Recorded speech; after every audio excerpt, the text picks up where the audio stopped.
We're going to begin the Falls Township Board of Supervisors meeting, February 16, 2010, with the salute to the flag, please. This is the Falls Township Governmental Access Channel 22 on Comcast and 40 on Verizon. You're about to view the Falls Township Board of Supervisor meeting for February 16th, 2010. This program was pre-recorded earlier for playback at this time. Thank you. Mrs. Poland, can you take the roll, please? Mr. Sutka? Here. Mrs. Wislowski? Mr. Harvey? Here. Mr. Dents? Here. Mr. Prokopiak? Here. Mr. Prokopiak. Oops. You said Mr. Prokopiak. Sorry, Mr. Smith. I'm still here. Still here. Okay. All right. I'll let Jim know you're still thinking about him. Okay, good evening. We have a pretty straightforward, simple agenda this evening. We're going to begin with a conditional use hearing for Clearwire US LLC, co-location at 207 Austin Drive. And just to explain a little bit before we get into the process, we're going to have, I think, a lot of these coming up in the probably not too distant future, and we'll explain that in a little bit. But a conditional use hearing is essentially a process that allows a business to come into an area that may be zoned for something different. It could be residential, it could be highway commercial. It may not be zoned for telecommunications, but it may have a conditional use, which means that it can be used for that purpose, providing they come here to the Board of Supervisors, present their plan, present their evidence that they need to move forward in this manner, and they have to put it where they need to put it, and then we allow them to put it there with certain conditions. Puts limits on the developer for putting something in an area it may not be zoned for. So we've done quite a few of these, none real recently, I don't believe. But this is a conditional use. It's a pretty standard operation. Whenever a cell tower comes in or whenever someone wants to put a new antenna on an existing tower. So that's where we're going to begin this evening. And we have to have a motion first to open the conditional use hearing. So moved. Second. Okay, motion made and seconded. All in favor? Aye. Opposed? All right, we'll begin the conditional use hearing. Mr. Clark, you ready? Yes, Mr. Chairman. This is a conditional use hearing. The applicant is Clearwire US LLC. The property is tax parcel number 13-4-131, which is located in the Township of Falls, Bucks County, Pennsylvania. This is an application requesting conditional use to allow the co-location of two 24-inch diameter microwave dish antenna on an existing water tower located at 207 Austin Drive, incorrectly noted in the application as 207 Austin Road. The applicant is represented by Nicholas Talvaccia, Esquire, and they are present this evening. Mr. Talvaccia, it is the policy of this board in conditional use applications, especially those involving co-location on an existing tower, that we would ask that you identify your exhibits, you give a brief summary of the testimony, a brief summary of the elements necessary for approval of the conditional use application. You then ask your witnesses to come forward and to be sworn, and then you ask them whether or not they heard your summary and whether or not, if they were called upon to testify, they would have testified consistent with your summary. At that time, you and your witnesses will be available for questions from the Board of Supervisors and also members of the public. Is that understood, Mr. Talvaccia? Yes, it is. Okay. You may proceed. Thank Thank you. For the record, my name is Nick Talvaccia. I'm an attorney with the law firm of Cooper Levinson. We represent the applicant, Clearwire US LLC. Mr. Chairman, members of the Board of Supervisors, we're pleased to be here tonight. We were before the Planning Commission January 21st, received a positive recommendation for this site. As indicated, this is a site, it's an existing water tank owned by a entity of the municipality, 207 Austin Drive. It is an NC zone, it's a conditionally permitted use. And as indicated in our application package, Clearwire is a new company. In fact, you may have seen their recent ads called Clear. And the business Clearwire is in is the business of providing wireless internet service, mobile. And their partners include, for example, Sprint, Comcast, Google, and they're rolling out this system in this market now and in parts of New Jersey, and they've rolled out in several other states, and, you know, at some point we think it'll be a nationwide service. And it provides convenient internet service, wireless internet service. Clearwire is an FCC licensee, has the same requirements and license as a cell carrier would, but instead of having voice, we have data. This site is an existing tank. It is the policy of Clearwire, where possible, to co-locate on existing structures. And in fact, where Sprint is located, as on this site, we don't need to actually add as much equipment as we otherwise would on a site where Sprint is not located. We're able to take advantage of the Sprint antennas and take advantage of the Sprint equipment and cabinets, so that for this site to be operational in terms of providing wireless service, all we need to add are two 2-foot microwave dishes. Those dishes communicate with other sites and provide what's called backhaul, HAUL, information, which then allows the site to offer this additional wireless internet service. So this site, because it already has antennas by Sprint and a cabinet by Sprint, we don't need to add those components. They're there. All we're adding is the two 2-foot microwave dishes and the cabling, and then our equipment fits within the existing cabinet. I've made copies of our materials, and I'd like to enter this into the record, if I may. And I have copies for you if you'd like. Okay, sure, thank you. Would you like this more? This is, these are basically the submission materials. The only thing we did not submit, but we have tonight, are electromagnetic emissions analysis, which I'd like also submit. Mr. Talbot, each time you walk away from the microphone, yeah. if you could stop speaking at that point in time, so everything gets on the tape. All right. In addition to what I've given you, which includes the initial board application, denial letter, our site plans, our revised board application, engineer's report, and our FCC license, and all of that has been, most of that's been submitted previously. I also have an electromagnetic emissions analysis for this site, which indicates that this site will comply with the applicable FCC requirements for emissions, and that's dated February 16th, prepared by DBM Engineering PC, and I offer that into the record.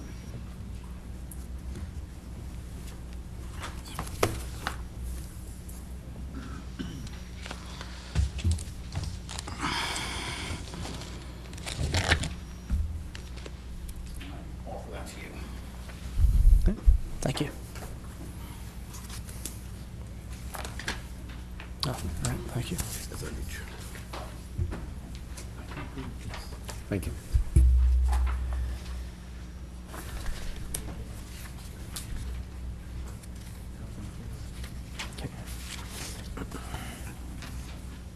Thank you.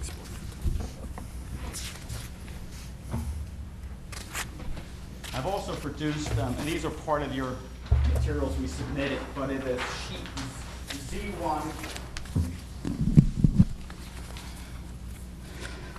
Z1 prepared by Velour LLC and last revised to 11/13/09. I'd like to offer that as an exhibit into the record, along with sheet S1, also prepared by Velour LLC, last revision date 11/13/09. Z1 is the site plan. You can see the water tank at this location. Again, we're using the existing cabinet, which is shown here. And on S1,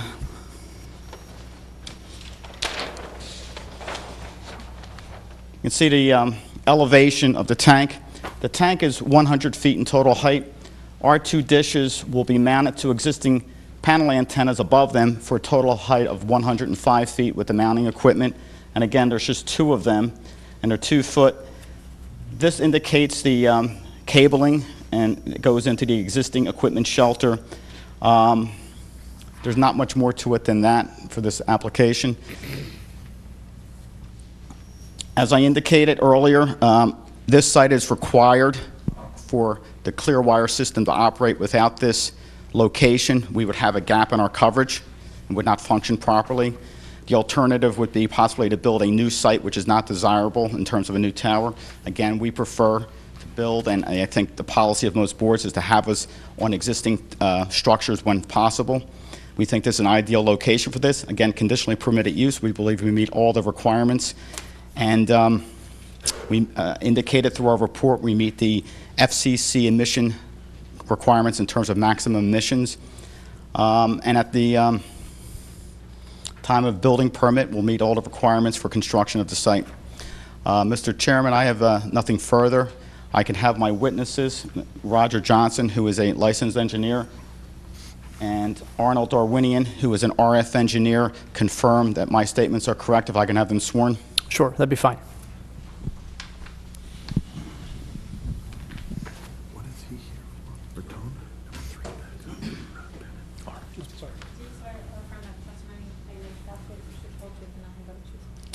I do. And for the record, Roger, you are a Pennsylvania licensed engineer? Yes, I am. You prepared the site plan? Yes, I did. Familiar with the site? Yes. All right. In terms of what I indicated, do you agree with everything I said? Or is there anything that I said that's incorrect? The one thing I would change is that this site is located actually in the IN institutional district, not the NC. I believe that it's been rezoned. Okay, thank you. But as far as the testimony as to what Clearwire is proposing, I agree. Thank you. And then, Arnold, you are a engineer. Yes, sir. You have been in the wireless industry for how many years? 14 years now. 14 years? Correct. You've done hundreds of these applications? That is correct. And your job is to design wireless systems? Correct. And are you familiar with this site? Yes, sir, I do. Do you agree that this site is necessary for the Clearwire system to work and resolve a gap in coverage? That is correct, yes. Are there any questions for these witnesses? Well, we can go to board members. Mr. Zupka, any question for Mr. Tavakia or either of the engineers? Well, no, I don't have any real questions. I just thought I'd mention so our residents understand as you drive down Route 1, as you're going north on Route 1 from Oxford Valley Road or on Austin Drive, the water tower up by the Little League field is where this is going to be Right. located, just so people might not know where 207 Austin Drive actually comes in.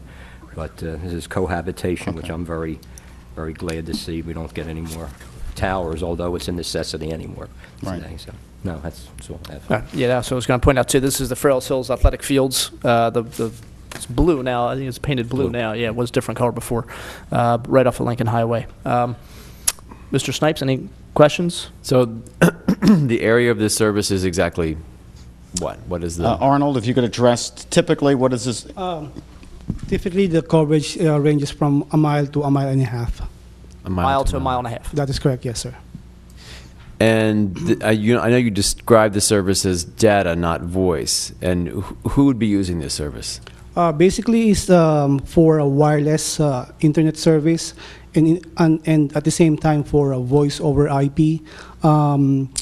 This would be a alternate for your landline telephone at home, and also for your desk computer and your laptop for wireless internet. Okay.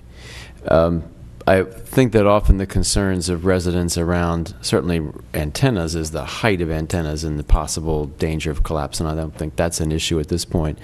You mentioned the, what are the terms you used for the electromagnetic emissions analysis? Mr. Chairman, I don't even have any facility with these terms in terms of how this is reviewed or, how we are sure that these emissions are safe. I don't know if there's a question in here that we can ask.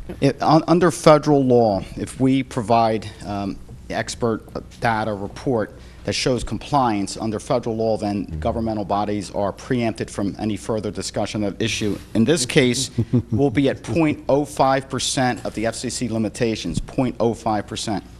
So well under the applicable standards. Okay, I'm going to continue just kind of looking at this while we go on to other questions. Okay. Mr. Dents, any comments or questions? Just comments. This is going on to cellular antennas, but these aren't cellular antennas you're installing. These are just radio These dishes. allow the existing Sprint antennas to add this additional service, this wireless internet, by providing what they call backhaul, HAUL, information. Right. So people get scared when they hear radio or cellular antennas going up, but that's not the case. Now, in fact, these are line-of-sight communication with each other in a Right. very tight beam, point to point. Right. All right. That's all I have. And I guess, I guess people get the idea of what a dish looks like. It's pretty much roughly the same size as the satellite dish, the dish TV, and those kinds of dishes. Actually smaller. Smaller than what you'd see on a house or something Yeah. like that in terms of Yeah. the satellite TV. Okay. And a question. I understand the federal preemption for the Telecommunications Act, but in terms of your report, which shows 0.05% of FCC limits. Yes. For this, that's for these two antennas by themselves, correct? Or these two dishes by themselves, correct? Now, for That's cumulative. That's cumulative for all the existing antennas on the water tower. Not just the Sprint ones, all of them? Everything, yes, sir. Okay. All right. That was my question. All right. Good. Thank So you. that's good to know. Okay. And you see where the question obviously was going. If everybody could come in and say, yes, we're under. But if you put Cumulative, right. 20 of them up there, then obviously at some point you're not going to be under anymore. But that's okay. But that answers the questions I had. All right. We just have, in your engineer's report, he mentions a requirement of your ordinance to do landscaping at the base. We're going into existing equipment. There's multiple carriers. There hasn't been a requirement for landscaping in the past. We would ask for a waiver from that because we're really not touching the existing site conditions. We're not adding to them. I thought there was a condition I thought there was something about putting shrubs on those, Mr. Sullivan? I thought we've required that in the past of some people, haven't we? Yeah, everyone. However, when there's an existing antenna like this, Right. and if there is no landscaping, then it's been determined, I believe, that we cannot force them to landscape Okay. at this point. Okay. All right. Okay. That's all we have. Okay. Mr. Clark? Mr. Chairman, if I could, Mr. Talvacchia, Yes. you list the owner of the property on your application as the Township of Falls. You are aware that the owner of the property is the Township of Falls Authority. Yes, I think what happened is the lease goes back to 2004 when I believe the township actually owned it. It was a transfer, and we were made aware of that today. And you understand that as one of the conditions, if this is approved by the board this evening, you will have to provide a site lease agreement from the Township of Falls Authority. Yes. Okay, thank you. Okay. All right. So at this point, we'll close the conditional use hearing, and then we can open for public comment. Actually, let me look here. Mr. Chairman, could I just read? Oh, you have a question? Go ahead. Just one thing, as you were raising the issue of the electromagnetic emissions analysis, I just wanted to refer to the last page of their report, which says that in contrast, commercial broadcast systems like television and radio often transmit at power levels 10 times greater or more than the systems discussed above, and they're obviously describing their own system. To date, there are no credible studies conducted whose results showed evidence of any adverse health effects at the above exposure limits. I would assume this information is available if anyone's interested in seeing it. Okay. Yes. Okay. And I did want to ask Mr. Sullivan if he had any comments or questions. We have his review letter from the 30th of December. The only comment or question I would have is ask the applicant's attorney to say that he will comply with all the comments contained in our letter. All with the exception of the landscaping. landscaping. Yes, 'Cause we've yet to see a structural report. that's correct. We will supply that. Thank you. Okay? Okay. All right. So is there a motion then to end the conditional use hearing, and then we'll open public comment? So moved. Motion made and seconded. All in favor? Aye. Opposed? All right. Okay, so we can open for public comment if there is any. Are there any hands, interest in public comment? See no hands. Okay. Then any comments or questions from board members before we move to vote, or is there a motion? Mr. Zupka? No, I have no more comments. Okay. Mr. Snipes? Nope, no more questions. Mr. Dents? Nothing. Okay, I don't have anything either. All right, then. We have before us the conditional use for Clearwire US LLC for co-location of two dish antenna at 207 Austin Drive. Is there a motion to either approve or deny? So moved, Mr. Chairman. Which one? To approve. Okay, there you go. I'll second the motion. All right, motion's made and seconded to approve. Mrs. Pullen? Mr. Zupka? Yes. Mr. Harvey? Yes. Mr. Dents? Yes. Mr. Snipes? Yes.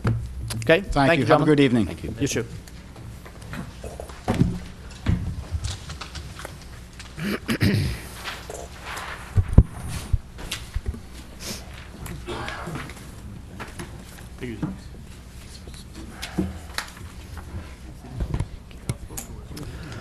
All right, we'll move to item 2 on our agenda, which is to consider additional engineering fees for the Trenton, Bristol-Oxford Valley Road intersection improvements. Over the past year, I guess, or so, residents who travel Trenton Road, especially going from Falls into Lower Makefield, or not Lower Makefield, Middletown, or Middletown into Falls, certainly have noted the improvements of the intersection right there at Bristol-Oxford Valley Road and Trenton Road. And the agreement, it's a PennDOT project, however, the engineering plans or engineering fees were covered by Falls and Middletown Township together. The cost of the engineering has been split between the two communities since the project began. With us tonight, Mr. Giampolo, right? Yes. Mr. Gray, you want to add anything? The Trenton Bristol-Oxford Valley Road construction is nearing completion. McMahon Associates has been the engineer on this project. As the project comes to a close, a request for additional engineering fees is given by McMahon in the amount of $20,000. Tonight, to discuss this further, is Steve Giampolo from McMahon. Okay. Thank you. Since the beginning of 2009, McMahon was working with PennDOT to bundle the project together to get it out to bid. They have an electronic bidding system. So that's part of the additional engineering services. Under our original contract, we weren't authorized to do that work, as well as do work, construction consultation during construction with PennDOT. Typically, if we had a contract with PennDOT to do the engineering and the construction services, we would have a contract with them to do that. In this case, we're actually, both municipalities are responsible for that. So our original agreement did not have that authorization to do those services. McMahon, the original contract, I guess we billed 100% as of, I believe, September, October of 2008. So these additional services involve getting the project out to bid through PennDOT's system, as well as working with PennDOT during construction. A number of issues come up during construction as it relates to ADA issues, traffic signalization. There was a few issues with the environmental permitting as it related to the drainage, and there's some reviews of construction shop drawings and things like that. So that's basically what's summarized in the November 12th, 2009 letter, which was submitted to Peter. Okay. All right, we'll have some comments or questions from board members, and then open up for public comment if we have any. Mr. Zupka? Yeah, thank you. Now, well, this is something that actually goes back into the summer, June of '09, when I guess that was when the it became evident of the extra charges. I actually look at it almost like this as a change order, and I'm not real big on change orders, but I do understand how you have to work with PennDOT to get some of this done. But we were, I'm going to say, Mr. Gray was probably aware of some of this back from the summer, and I do remember hearing something about it also at that time, but not as completed as it is now. So now the fee is it's $20,000 split, or our portion is split Total. Yeah, it's 10 and 10. 10 okay, for Middletown, 10 for Falls. So we're actually looking for an additional authorization for $10,000, not 20. Correct. I think the way the agreement is that we pay the total and then Middletown pays us half. Is that correct, Mr. Gray? Yeah, then you Correct. get We pay the total, and then we get reimbursed at a later date from Middletown. Okay. How much of a later date? As soon as the invoices are paid by Falls Township, we send invoices over to Middletown. Right. On their next bill list, they would pay us. Okay. And also understand that PennDOT paid for the inspection. Right. Did No, not. yeah. A lot of times, the municipality on these local match jobs, the municipality's responsible for the construction inspection.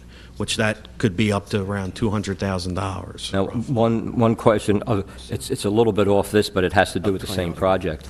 The final paving over there of the roads Right. and the cutouts for the, for people turning into the shopping center. I guess after the weather breaks or all the Yeah. snow melts around June again, or? Yes, that's what I'm being told, that as soon as the weather breaks, they'll do the final paving and the final pavement markings. Okay. So Thank you. That's definitely it. Okay. Mr. Snipes? I don't have any questions, Mr. Chairman. Mr. Dents? This letter is before construction was completed? It was during construction. During construction, 'cause Yeah, item Peter and number I have been 6 talking about it for I mean, I this guess has a all been couple done months. then, all these meetings for the traffic signaling? Yes, everything is done. No, I have no questions, that was it. Okay. And I'm assuming this will, be, and I'll put you on the spot here. This will be the final bill, That's basically, correct. for this? Okay. And so any work that's left to be done, your job is over, basically? done. We're Okay. done. Okay. All right. And certainly, obviously, the intersection is safer now. I think everybody would agree with that. It's a little bit clearer, I think. It always was a little bit of a dangerous intersection, having to make a left onto Oxford Valley Road there off of Trenton Road sometimes was a little hairy. And the flooding. And the flooding as well, yeah. So, all right, those are all the comments I had. Any public comment? I see a couple hands, or motion to open public comment? So moved. Second. All in favor? Aye. Opposed? Okay. Mr. Erickson? Thank you.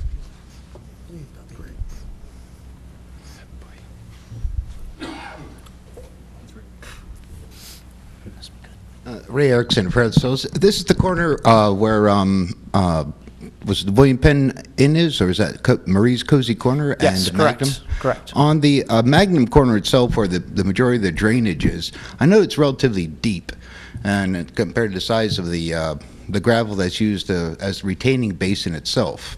But there aren't any guardrails in that corner whatsoever. And when people do walk in that corner, there used to be a number of sightings where people were hit by cars and whatnot. There aren't any sidewalks in that particular, the Magnum corner, not the Marie's Cozy Corner.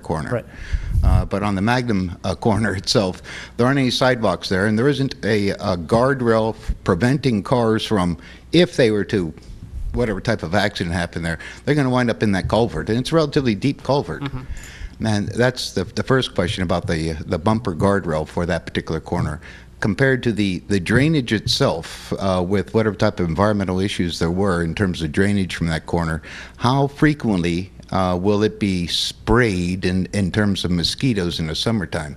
Because the majority of those woods in there are somewhat swampy. Those are the two questions. Okay. I'll ask Mr. Giampaolo if he can address those two issues, the guardrails and any issues in terms During the of... design, it was decided because the one side of the road is wetland, it was decided to install sidewalk on the opposite side along Right. the residential. So that's how that was decided. As far as guide rail, there's criteria that we look at through PennDOT, and it depends on the type of slope and how deep it is. The slope adjacent to those wetlands are around 2 to 1, and it's not within that threshold of how deep it is. I believe it has to be deeper than 5 feet to warrant guide rail.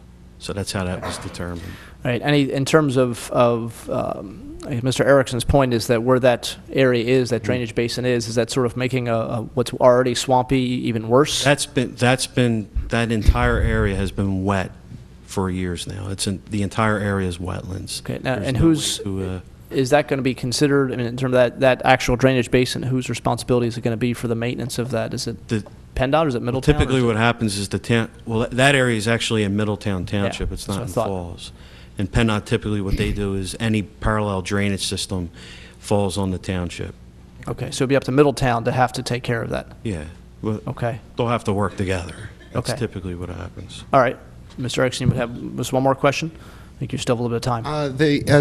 There's a creek that goes from Washington's Oxford Valley Mall down through underneath of that particular road, and then it goes behind through the golf course and then to Lake Caroline, then circles back around before going to Neshaminy Creek. Okay. Is there any way of diverting that drainage water into the creek?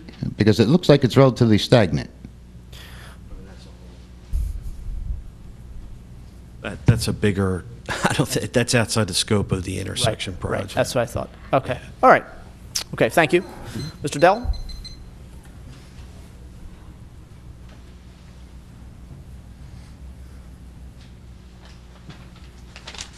Very simple question. The ballast stone, the 100, 150 tons that's sitting there, we don't get to stare at that for the next 5 years, do we? When is that leaving? Because it looks like they're not using that anymore. The project itself is done. It looks like 3 to 5 inch ballast stone. Is that going to disappear sometime soon? Mr. Giampolo, are you aware of? Well, can you use the microphone? Sorry, Mr. Giampolo. It's the stones sitting in front of the vacant. There's a vacant building there where they stored all their materials, and it's leftover material. It's a huge pile. It's on the side of where the like it's on the Fairway Pizza- Plaza side, Plaza sort of side. next to the car wash, the building next to the car wash. It's a Okay. vacant garage. And I'm sure they would clean that up once the project's complete. Probably I believe they said that construction's on hold till spring. Yeah, Is that that's not right? Yeah, I believe after the Gray? winter has ended, I think they're going to wrap up a couple minor things. What's the use of the ballast stone at this point? If all is left paving, what's the?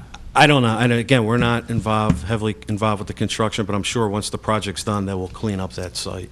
Okay. Well, we can make a phone call and look into it, I'm sure. Yeah, we can make sure it gets cleaned up. Yeah. because unless they're doing more retention, I wasn't unsure if they were doing more retention basin work or Right. Yeah, it if that doesn't was sound all like done, it. then this ballast stone is of no use to finish paving. It trust could me. be, possibly they're waiting to see what happens with this winter with the stone that's already there. If they have to add some, if it sinks at all, I don't know. I'm just I'm just throwing a. trying to nip something in the No, bud I- here because sometimes once a job's all done and the leftover material's sitting there, Right. next thing you know, when everyone disappears, no one knows who's responsible for removing it. Well, so I just want to make sure it doesn't. If you needed some ballast stone, you can, I guess, help Or just yourself put at that point. free ballast stone. I'm sure it'll disappear, but I just wasn't sure. No, it's a good question, though. Thank you. Thank you. Any other public comment? I see no hands. Is there a motion to close public comment? So moved. Second. All in favor? Aye. Opposed? Okay, so we've heard from Mr. Giampolo a couple of issues from public comment too, some good questions.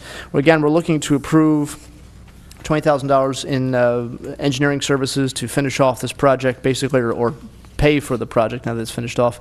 And then $10,000 of that money will come back to us from Middletown Township since we share the costs here. If there are no more questions or comments, we'll look for a motion to approve or deny. Mr. Chairman, I make a motion to approve additional engineering services to McMahon Transportation Engineers and Planners in the amount of $20,000. Second the motion? All right, motion's made and seconded. Mrs. Pullen?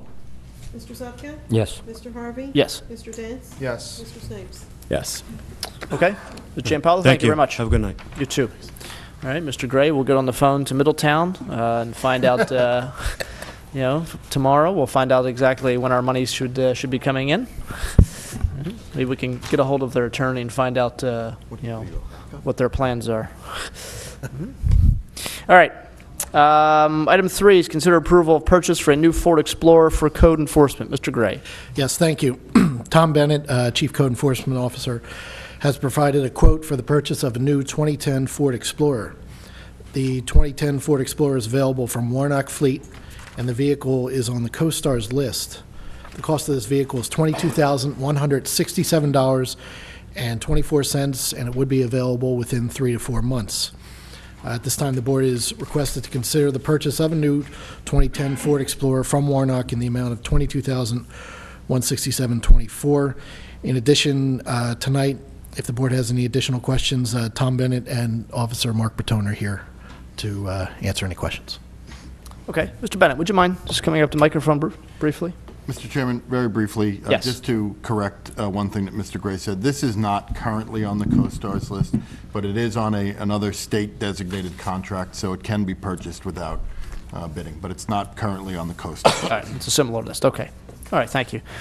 All right. Thank you, Mr. Bennett, for coming out. I know in talking to you over the past few months, you were looking to purchase a vehicle, and I guess maybe just to give us an idea and the people at home an idea what the vehicle is going to be used for, number one, and also some people may be asking, why an Explorer, why not just a regular, car, something smaller. I also know that you had looked into some hybrid vehicles and also looking at a smaller sort of four-wheel drive, I think a Ford Edge you were looking at. So if you wouldn't mind, give us an idea of the process over the past few months of deciding on this vehicle.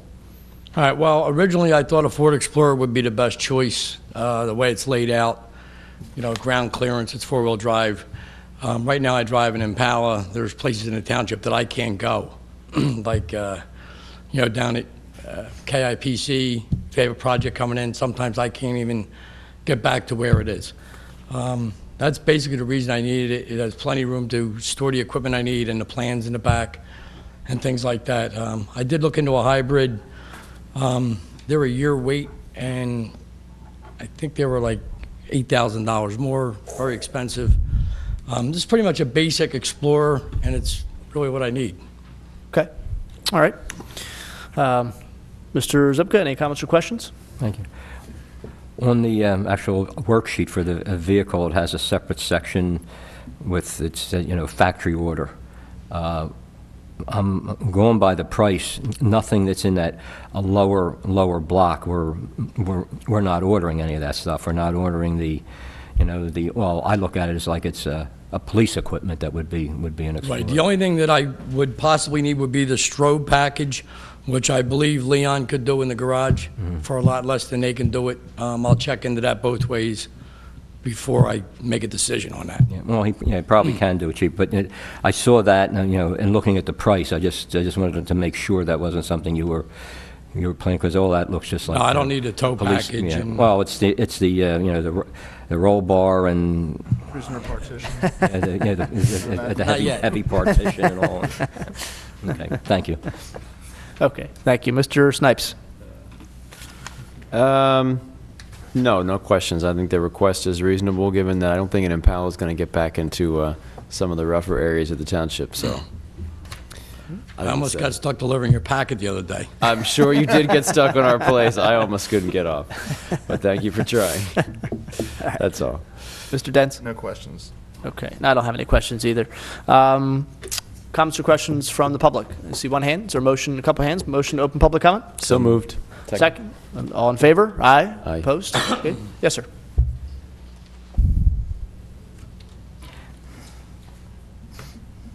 My name is Jose Lopez. I've been a resident for about 11 years, and I would like to ask the board if they would consider buying the hybrid. Not only does it save $8,000, it probably save the township a lot more and work as a vehicle, pun intended, to look into future hybrids for the community rather for the township. Yeah, we've looked. I know we've looked in the past into hybrids, and what Mr. Bennett said, the one problem is that there's a 1-year wait. We wouldn't be able to even put in an order for this for another year, so it was sort of strike one. And the one thing maybe Mr. Bennett said, which just to make clear, the hybrid is actually, when he say 8,000 more, it's actually closer to 30,000. This was 22, which is pretty cheap for an Explorer.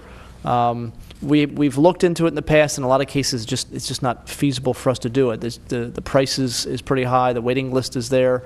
We've even looked into some state grants to see if there are grants available that could help us. And it's like a $500 grant or something to get to spend $26,000 on a vehicle. But we have looked in the past, and it just hasn't worked in terms of being able to get them. I don't know if anybody else wants to sort of comment on it. Well, yes, since I'd Mr. like Lopez, thank you for raising it. It does, I think, raise the issue of, are there vehicles that we can see we may be looking for a year from now and begin to do this thinking ahead of time? Because I don't know how others will feel about this, but even if it costs us a little more money, I think it's the right thing to do. So I wonder if we could begin to look in where we think we may be needing newer vehicles and begin to do some of that research now, and we'll be able to wait a year because the vehicles we have now will last that long. Okay. Mr. Zupka, you want to say something? Yes, please. While there is somewhat of a fuel savings with the hybrids that are out there now, but when you get into the four-wheel drives, the fuel savings, it's a few miles a gallon, but they've already proved with the ones that have been out there for a year or two, with the Asian cars and Ford and GM too, the maintenance that's starting to show up on these vehicles far exceeds anything that you would have in fuel savings. Now maybe the third generation of these coming out, and once they get the battery technology with the lithium batteries, which they'll run a lot further on those batteries. These being a hybrid, they do run on battery power, but the engine still is still operating. But they're and not that they're finding failures, but the latest I guess it's two weeks ago in Automotive News, they're tracking the hybrid utility vehicles of about 25 to 27% more maintenance once they get into the 20,000 to 25,000 mile range of the studies that have already been out there. I really think the hybrids are the thing of the future. I'd really like to see some manufacturer come out with one that has a small 1 or 2 cylinder gas or diesel engine that just powers a generator that keeps the batteries charged, and it strictly runs off of battery power. Locomotives, people talk about diesel electric locomotives. They're the original hybrids from back in the 1940s. They have a huge diesel engine, but all that really does is run a generator that powers the traction tires or wheels on it. But it's not just the expense of, I could even see the expense of getting one, but the extra maintenance that's right now is showing up. And we do use it as, I'll say, more of a commercial vehicle. And my opinion, I don't believe the hybrids that are out there are really meant to be used as a commercial vehicle. International Harvester has a fleet of we'll say tractors, like for 18-wheelers. They've been running in the Midwest for about 18 months, and they are they're not for public sale, but they are the hybrid type of a diesel engine powering a generator and powering, and they're carrying 60,000 pounds. They're running studies on this, but at this point, I would not be in favor of getting one because of the extra maintenance we might incur, and we keep these vehicles for quite a while. The only one that's out there, and I don't even know if GM still makes it, they did make a utility truck that when you stopped at a light or you came to a dead stop, it actually shut the engine off. It was great in city traffic, and it had enough battery capacity in it that you could power everything off it. It would run the air conditioning even with the engine shut off. Unfortunately, it weighed another 1,600 or 1,800 pounds just with batteries in it. But it was strictly made as a utility vehicle. But your point's well taken. But maybe, as I said, I think that the third generation coming out in these will be able to start seeing some use, all in the commercial the commercial side of the business.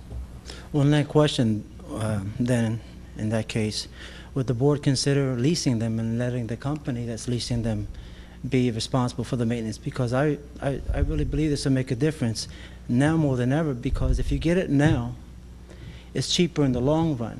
The prices are bound to go up with the fees and the vehicles, and being that he needs one right now, and with all due respect, I know you have to wait a year. By the end of the year, we'll get to the point where we just brought up, Mr. Snipes, that we should start doing it, and why not invest in this one and see how it works out, especially if you can lease it. If not, then I understand. Yeah. But I would really like to see this township go forward with the green project. That would really make me and my children very happy, as I'm sure the rest of the community. Mm-hmm. Yeah, I don't know if they're available if the bid list is. I don't know if they're available for lease either. It's one of the things about being a government entity is when we purchase things like this, in many cases we have to go off what's called a state bid list, and that sort of eliminates the possibility of us doing some sort of side deals with buddies who can sell us a truck. A state bid list means it's there, and these are the vehicles that are there. Unfortunately, they don't always offer every option available. So, in fact, you'll see that actually in the next couple agenda items, we're going to have to pull something off because it's not quite fitting yet. But I think everybody up here, all of us sort of agree, and I know Mr. Bennett, the first thing he did was start looking for hybrids. That was his first thing, and like he said, in terms of, it really was the time necessity more than anything else that was kind of holding him up. But I like Mr. Snipes' idea of taking a look, and I'm sure Mr. Gray, I know that our departments pretty much have an idea already of what different departments have an idea of what vehicles they're going to be looking for next year. So maybe we can start having them look at hybrid vehicles now and start speccing them out. Maybe we could even put an order in now for something that we may not need till next year. Certainly. So, okay, Mr. Lopez, but I appreciate you coming up and raising that. Thank you very much. I appreciate you. Thank you. All right. Was there another hand for question? Okay, okay. Is there a motion to close public comment? So moved. Second. All right, all in favor? Aye. Aye. Opposed? Okay. All right, so we've had public comment and board comment as well on the issue of the vehicle for Mr. Bennett and code enforcement. Is there a motion at this time? I'd like to make a motion to purchase the vehicle, the Ford Explorer, for $22,167.24. Second. Okay, motion is made and seconded. Mrs. Pullen? Mr. Zupka? Yes. Mrs. Wislowski? Yes, and mark me present at 8:18. At the clock in the back, I think, is 8:13. I couldn't get out of my driveway. I was snowbound. Mr. Harvey? Yes. Mr. Dents? Yes. Mr. Snipes? Yes. Okay, thank you very much, and thank you, Mr. Bennett, for your work. All right, item number 4 is consider approval for the HVAC maintenance contract for 2010. Mr. Gray. Yes, the township received 2 proposals for the heating and air conditioning maintenance contract for this year.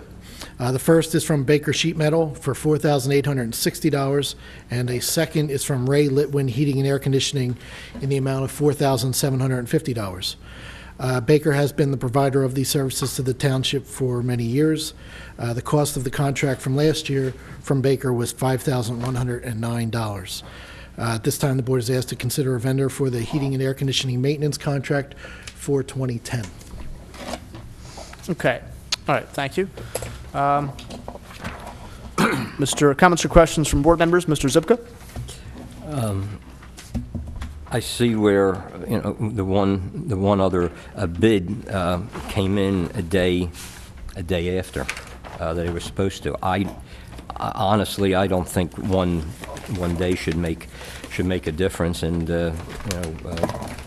we have another company bidding that's from our area that is a slightly lower bid. It's basically a comment. I would want to go with the lower of the 2. Okay. Mrs. Wislowski? I have no comment. Okay. Mr. Snipes? Yes, my only comment is to Mr. Gray. You feel you've looked over this proposal and you are confident that this covers what we've covered in the past? Yes, Baker has done the work for many years in the past, and both quotes seem to be able to cover all the items required in the RFP that was sent out. Yeah, and it seems like the quote from Ray Litwin's coming in some hundreds of dollars cheaper, so that's interesting. Those are the only questions I have, Mr. Chairman. Okay. Mr. Dents? No questions. Okay. Mr. Gray, you mentioned a couple times that we've been using Baker for a while now. In terms of Litwin's, do we have any experience with them? I believe in November, the board approved a new heating system for the carpenters area in the Public Works area, and there is a new unit there, and it's working efficiently. I think it was a Lennox unit. Okay, and Litwin was responsible for that? Yes. Okay. All right. Okay. All right, is there any public comment needed? See no hands. All right, then. For no more comments or questions, do we have a motion at this time? Yes, Mr. Chairman.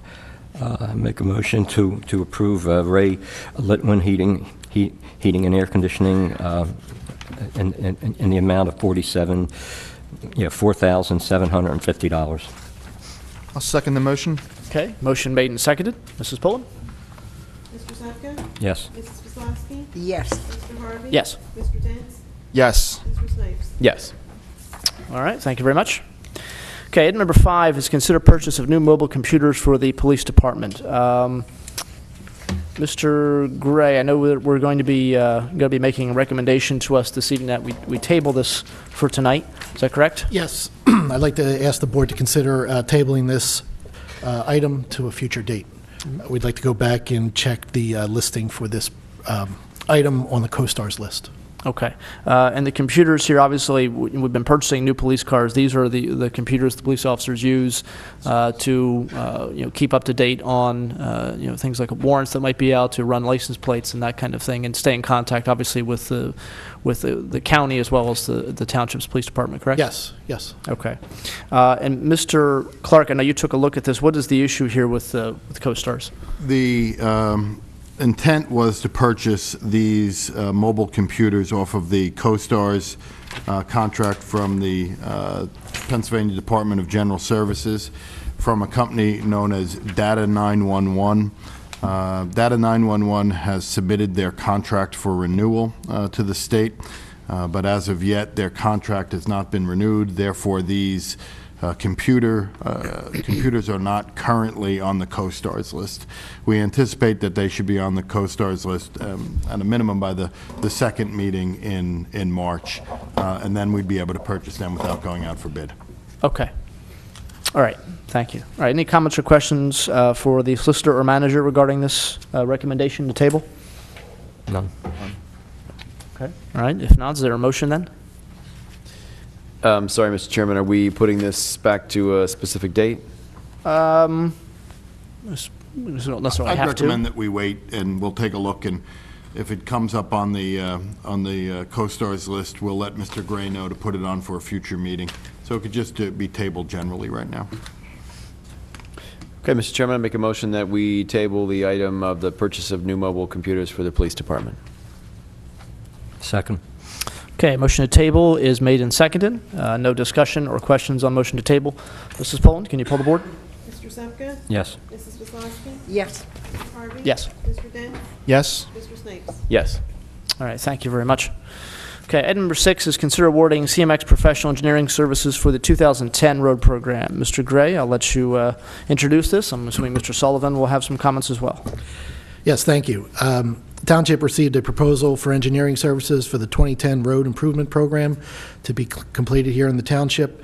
As part of this program, 6 roads will have full-depth road reconstruction, and mill and lay projects include 10 roads in the Fairbridge and Birch Valley sections.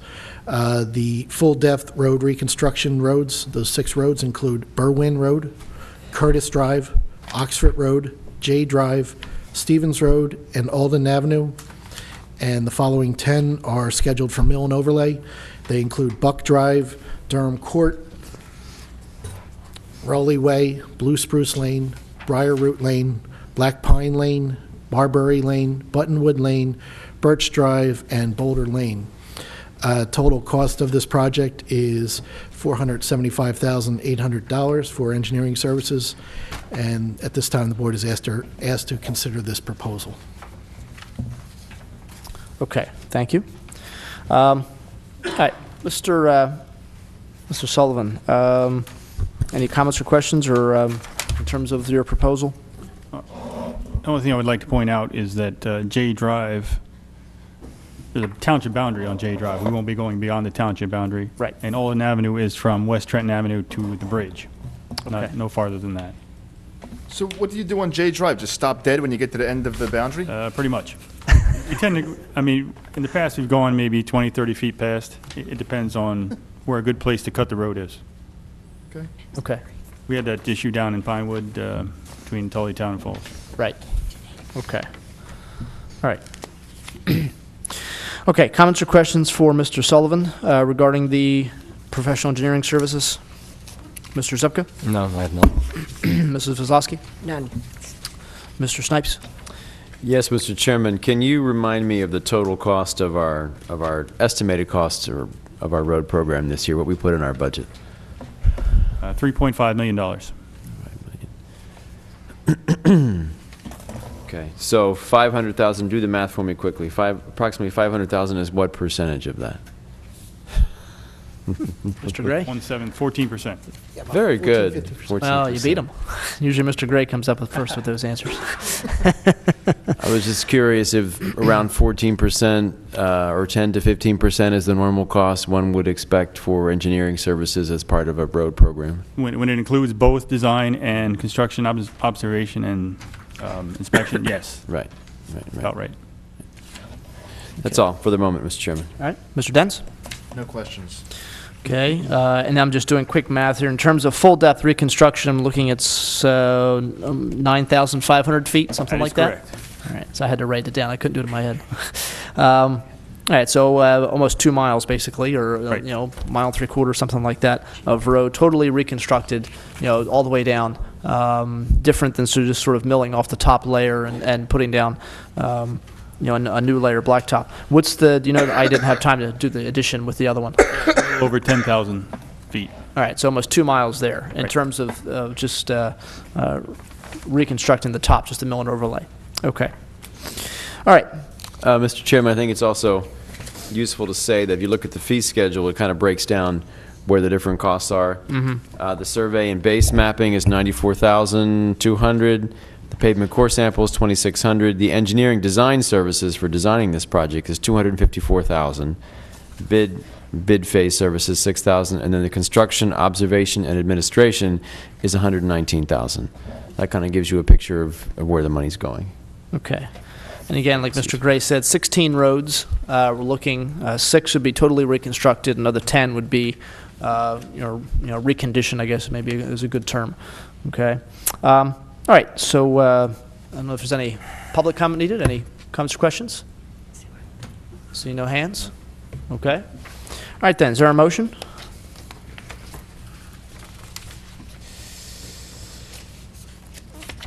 Mr. Chairman, I make a motion that we approve the proposal for professional engineering services from CMX for the 2010 Road Improvement Program in the amount of $475,800. Second the motion. Okay. Motion made and seconded. Okay. Mrs. Pullen, can you poll the board, please? Mr. Zepka? Yes. Mrs. Vislowski? No. Mr. Harvey? Yes. Mr. Dents? Yes. Mr. Snipes? Yes. Okay. All right. Thank you. All right, so the residents there will be happy to know we're moving on with their road program. Okay. All right. Next item on our agenda is public comment. Asking those who speak, looking for a 5-minute maximum, and then 45 minutes maximum for everybody. All right, and the first name on the list is Mr. Lopez.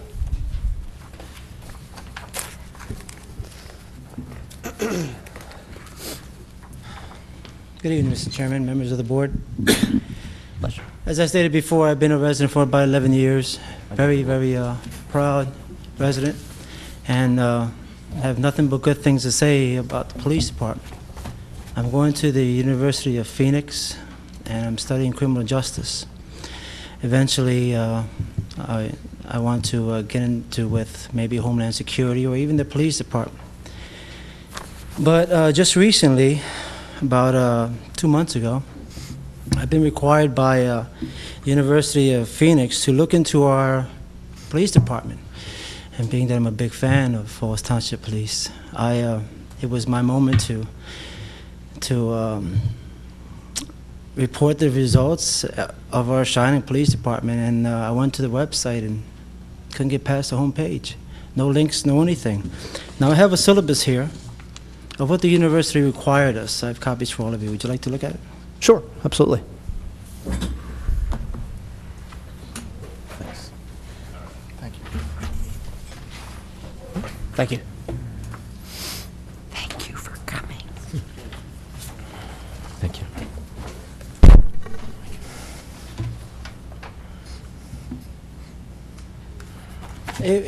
It was a moment I really took pride in reporting on, but unfortunately, my wife and I, she also goes to University of Phoenix online because it's so convenient. Sir, could you speak a little louder? If you move the mic closer to your lips. Sure, my apologies. Thank you. My pleasure. No, My wife- closer. Is this okay? Move the mic closer to your see. mouth. All right. You can take it out of How's there this? even and hold it in your hand. Okay. How's this, better? Very good. Thank you very much. So, as I said, my wife and I are going to the University of Phoenix, and we were very disappointed not to be able to get this information online. We've since had to use the police department's information from Philadelphia or the surrounding areas, all of them but ours.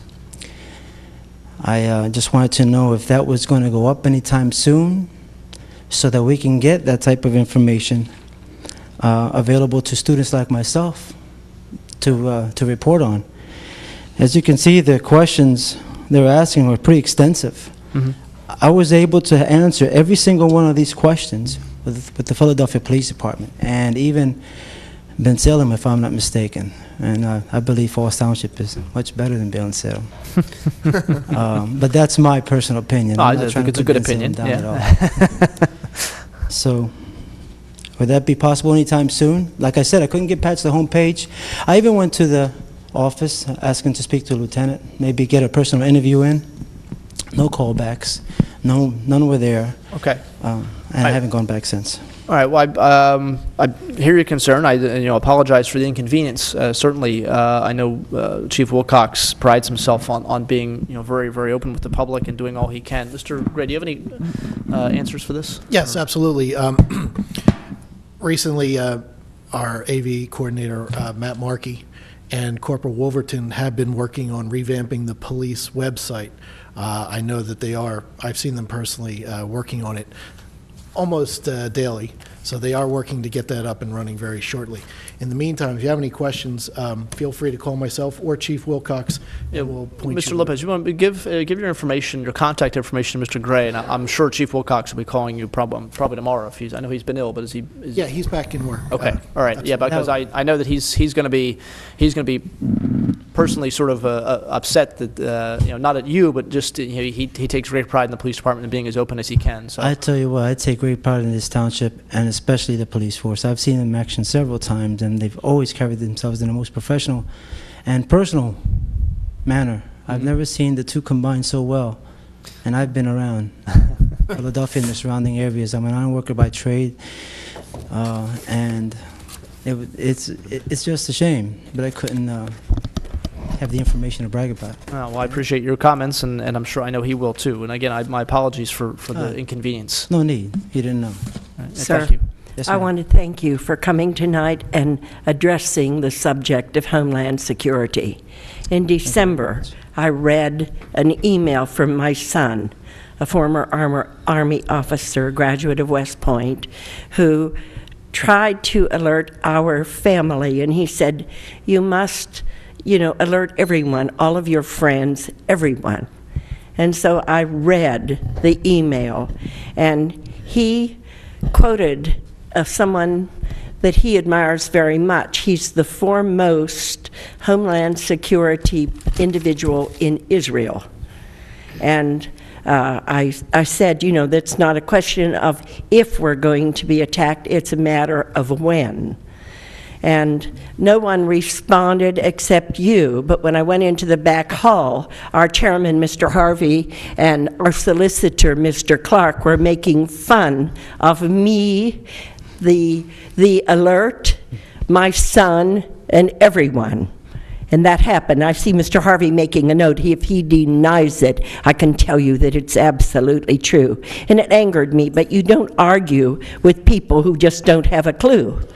So 10 days later, that's when the nut tried to take that airplane out with 289 people on board. 10 days later. And the gentleman, the Israeli who was, alerting everyone, was vindicated, in my opinion. I wanted to announce that to the people of Falls Township. I'm still angry about it because you can't be too careful.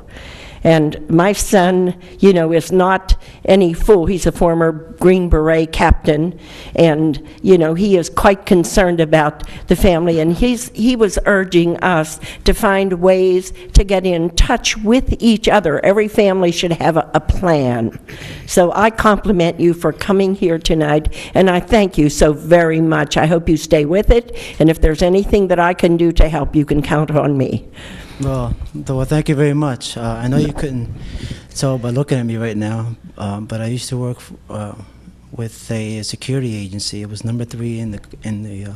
Well, the following day, I contacted an Israeli who is a very good friend of mine, and I told what happened at the meeting in the hallway the night before. Yeah. And he just looked so astounded to think that anyone would mock this gentleman. I think his name was Aziz, but I'm not quite sure. I'm on some medicine now and getting rid of some kind of pneumonia. I understand. But, you know, I do want you to know that I appreciate and applaud you for coming Sure, here thank tonight. you very much.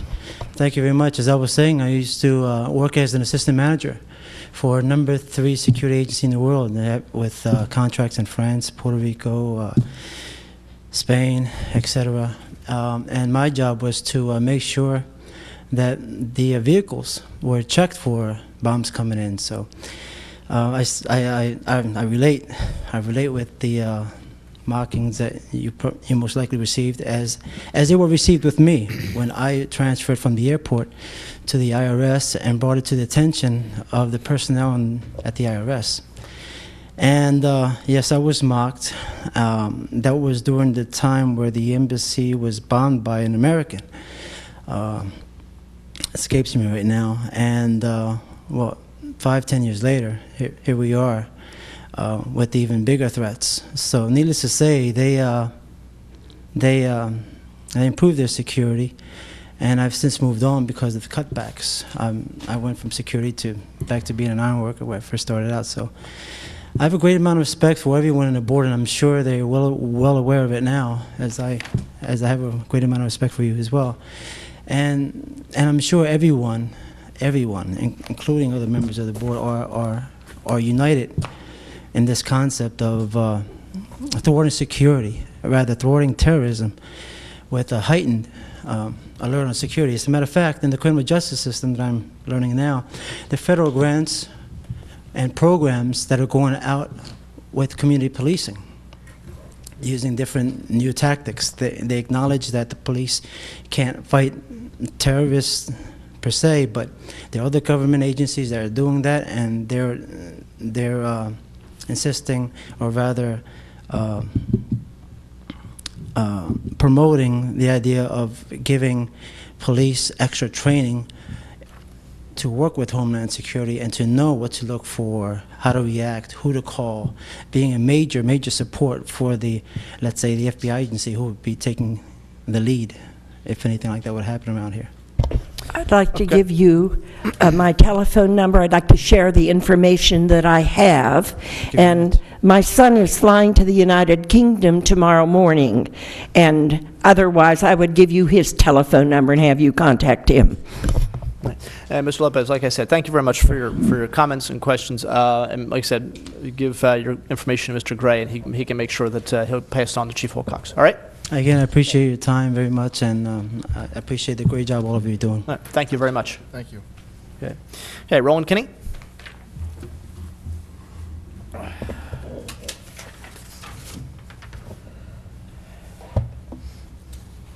Roland Kenny, Falls Township.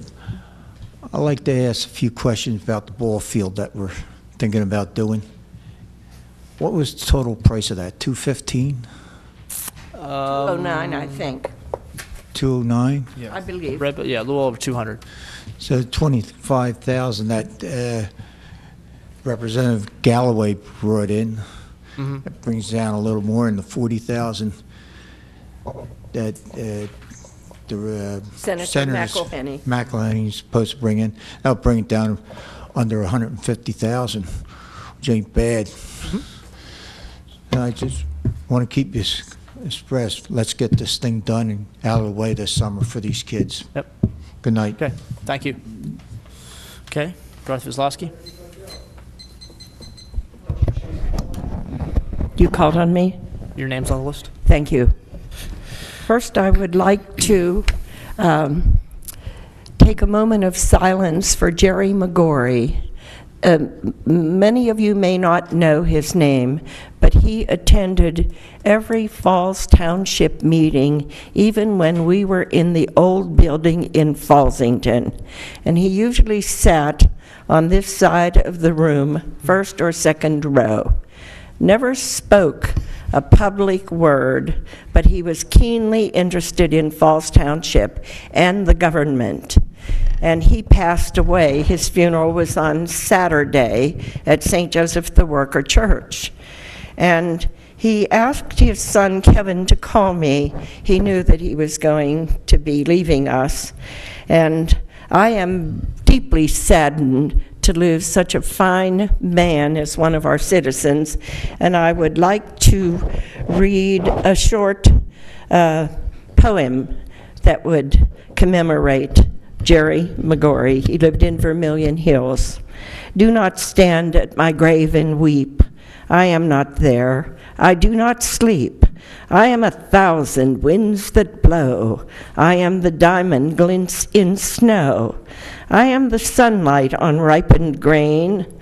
I am the gentle autumn rain.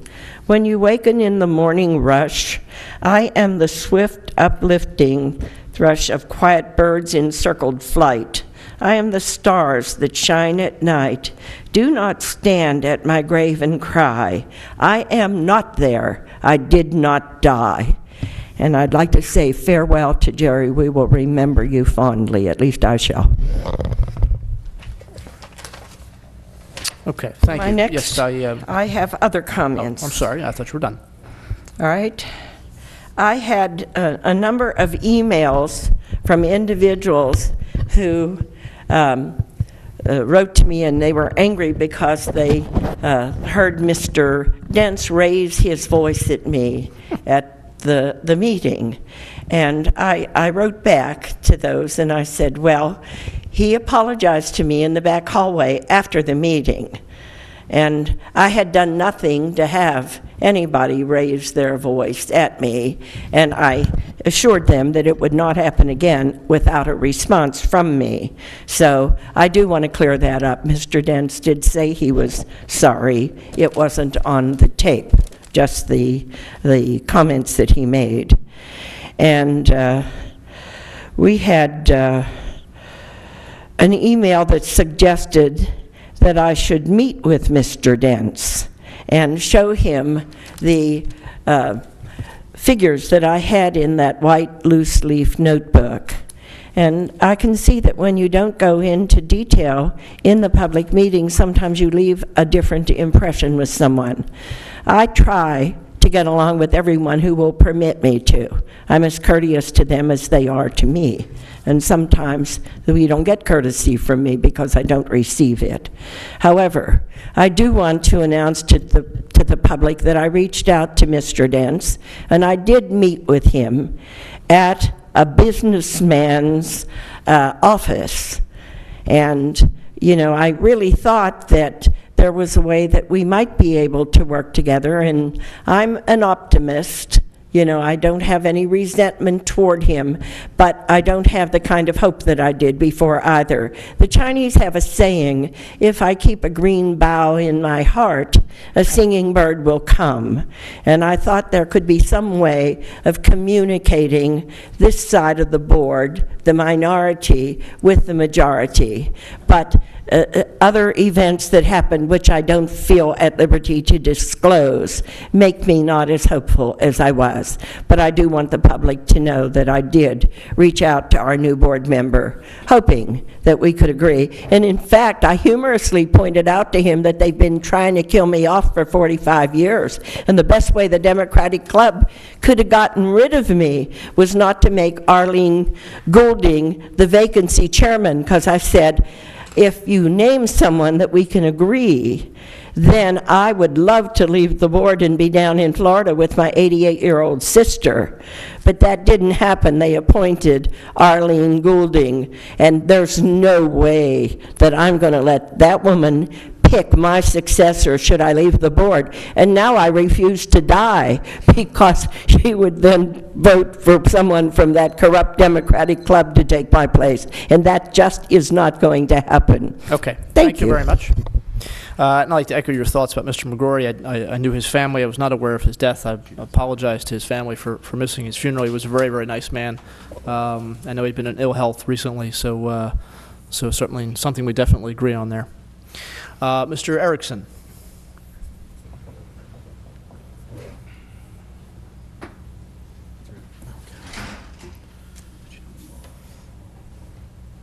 Ray Erickson of Fairless Hills.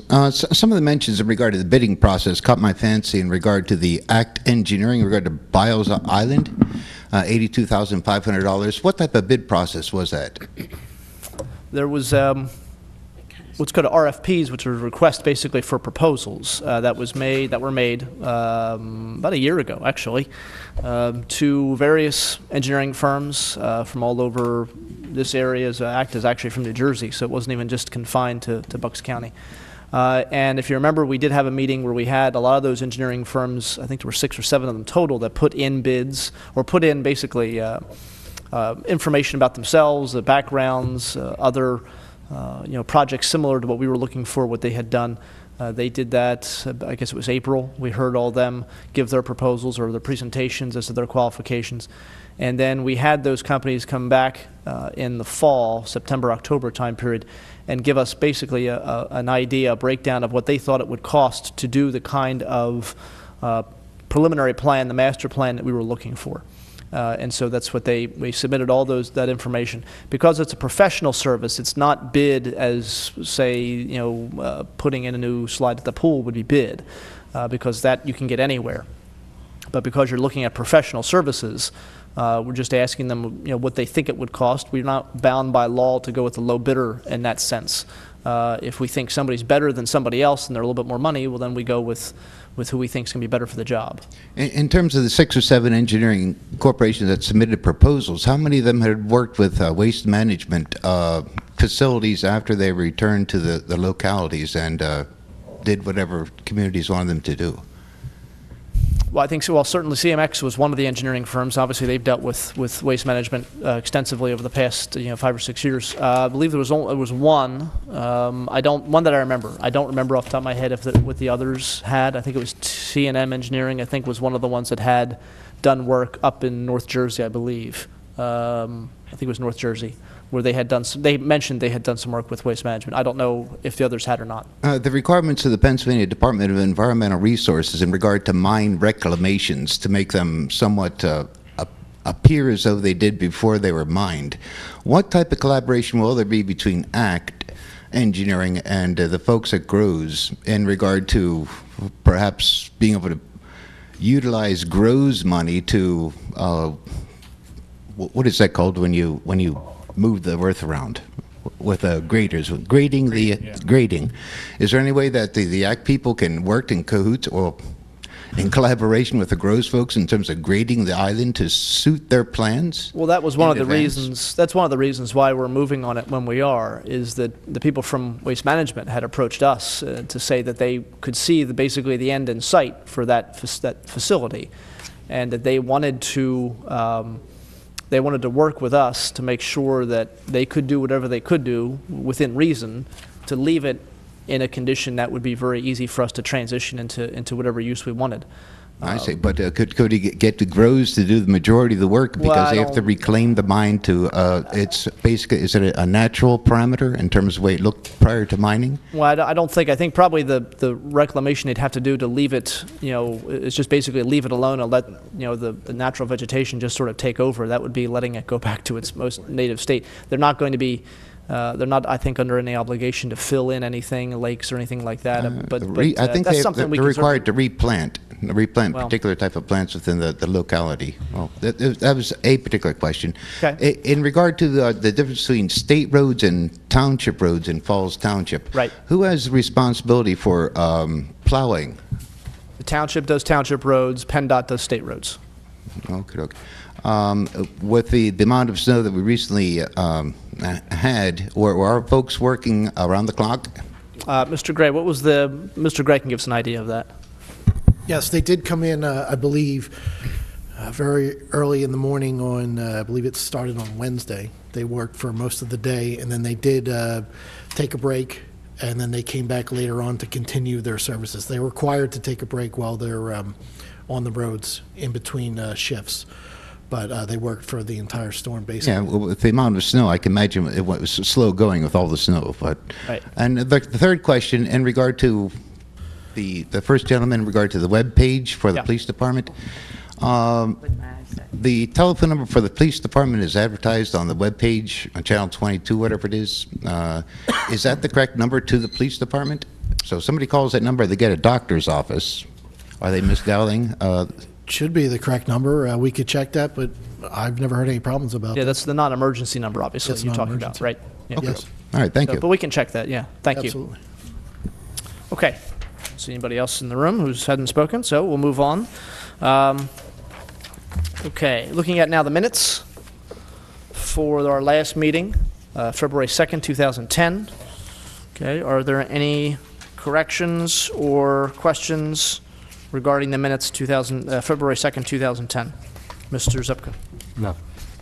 Mrs. Wisłowski. Once again, I indicate that I do not intend to vote to approve these minutes. They are not reflective of what went on.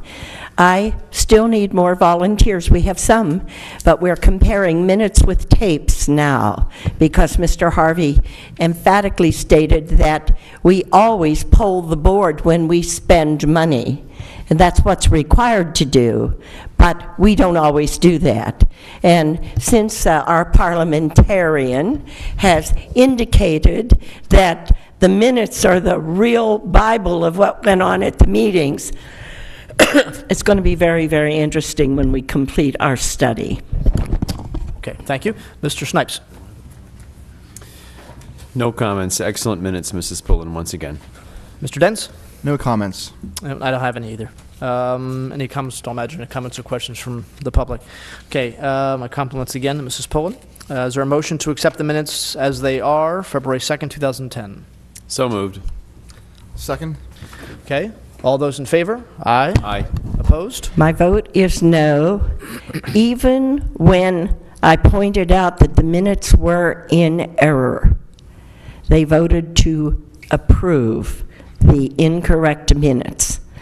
And it was quite disconcerting to see that those have become the Bible for Falls Township when they're clearly wrong. And it happens all too often. And I just would like to say I don't think any compliments are in order. Okay. All right, the engineer's report is the next item up on our agenda. Excuse me, February 11th, 2010 is the date, and this is the January 2010 engineering report. Mr. Sullivan, do you have any highlights here? Well, I would like to inform the board that the Challenger field, which is not included in the engineer's report, so the Challenger field is out to bid at this time. There will be a pre-bid meeting held on February 24th in this building at 11 a.m. Bid opening is scheduled for March 10th, 2010 at 11 a.m. also in this room. Okay. All right, thank you. And do you know, have we had people come in to get the documents yet? I believe we sold 2 packages, and I've had a telephone call and an email with more interest. Okay. All right, that's good news. Okay, comments or questions for Mr. Sullivan or in general about the engineer's report? Mr. Zupka? Yes, Mr. Sullivan, that is open to the public for the meetings on the Challenger field. Oh, yes, they're public meetings. Yep, and while we're in here, I just wanted to, anybody listening who might want to. Anybody listening that is interested in the project is welcome to the pre-bid and the bid opening. Okay, thank you. The date again? Pre-bid is on the 24th at 11 a.m. And the bid opening is March 10th, also at 11 a.m. Yeah, Mr. Zipka, anything else? No. All right, Mrs. Wisłowski? No. Mr. Snipes? Yes, Mr. Chairman. As I was looking at the reports, I was interested to know whether we've heard from any of the residents near the skate park about whether they feel the berm and landscaping that we undertook for noise reduction has actually worked. Have we heard from anyone, or? I think the snow has been pretty effective in reducing noise at this point. Probably hasn't been much activity by at the keeping skate park people in their recently. houses. I haven't heard. I mean, since anything either way. this was completed when? Back in November. Right. And I'm just wondering whether Mr. Gray. We did have people comment on it when it was before we did it, and they were interested in seeing us do it. So. Yes, I heard one comment immediately after it was done. They were very happy, satisfied with the berm that was put up. I haven't heard any comments since that time. Okay. We did have a few problems with some of the trees that were planted, but they've been corrected and everything's fine. Okay, thank you. That's it, Mr. Chairman. Okay. Mr. Dents? No, nothing. All right, I don't have anything either. Okay, is there a motion to accept the January 2010 engineering report as presented? So moved. Seconded? Okay, motion made and seconded. All in favor? Aye. Aye. Opposed? No. Okay. All right. So next item on our agenda is the bill list dated February 16th, 2010. Bill list is in the amount of $1,495,197.11. Just as a point of reference, basically $1,500,000. Almost $1 million of that is salary and insurance, essentially.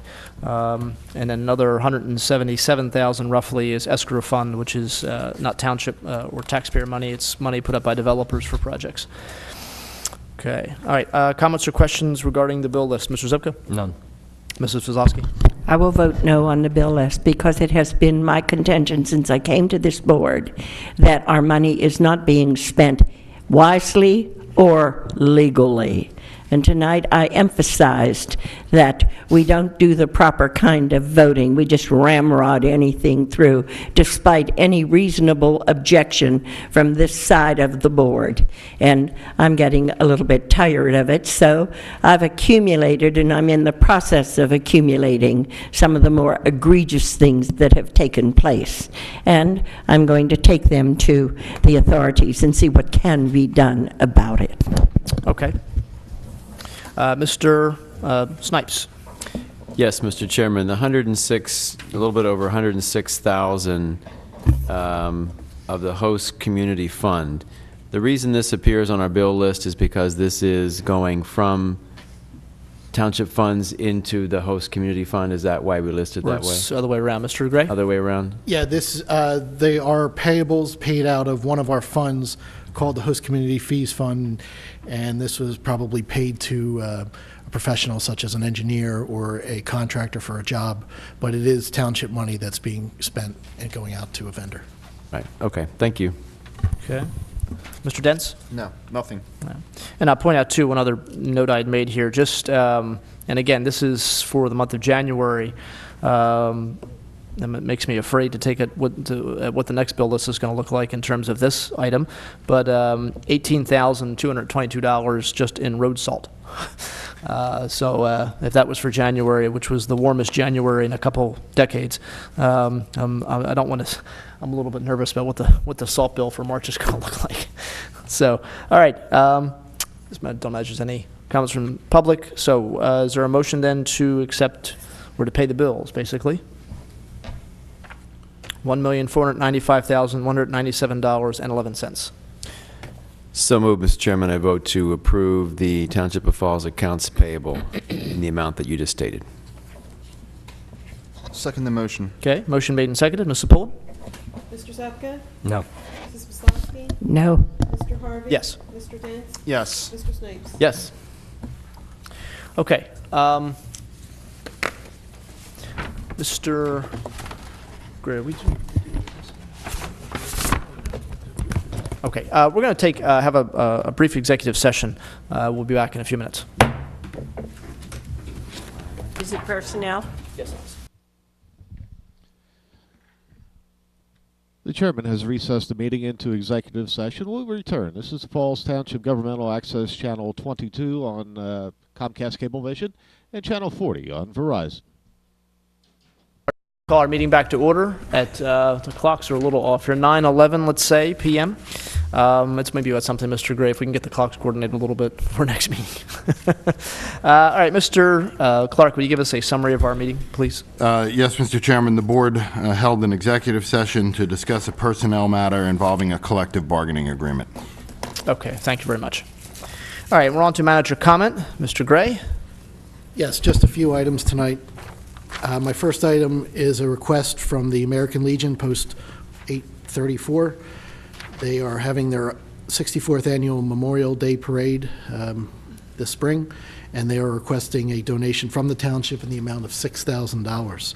The township has done this in the last few years for this organization, and it has been budgeted in the 2010 budget. The board is asked to consider this donation to the American Legion. Okay. And the date of the parade, which has been, obviously a staple for many years now, May 30th, 2010, which is a Sunday, day before Memorial Day.